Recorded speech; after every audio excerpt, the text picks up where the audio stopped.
சரவண பவ அப்படின்னு நாம உச்சரித்தால் அனைத்தும் நமக்கு வசீகரமாக மாறும். ரஹன பவச அப்படின்னு உச்சரித்தால் செல்வமும் செல்வாக்கும் நம்மிடத்திலே கூடும். ஹனபவ சர அப்படின்னு நாம உச்சரித்தால் நோய் பகை இவை நம்மை விட்டு ஓடோடி போகும். நபவ சரக அப்படின்னு நாம உச்சரித்தால் எதிர்ப்பும் எதிரிகளும் நம்ம இடத்திலே இருக்கவே மாட்டார்கள். எதிரிகளின் தொல்லை நீங்கியே போகும்.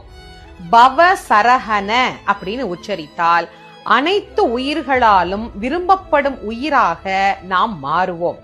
வசரஹனப அப்படின்னு நாம உச்சரித்தால் எதிரிகளின் சதி, அவர்கள் தரும் தீமை இவை அனைத்தும் செயலற்று போகும். சரவண பவன்னு நேரா சொன்னா ஒரு பலன் நமக்கு கிடைக்கும். அதையே ஒவ்வொரு எழுத்தையும் மாத்தி மாத்தி மாத்தி மாத்தி சொல்லும் போது இவ்வளவு பலன் நமக்கு கிடைக்குதா?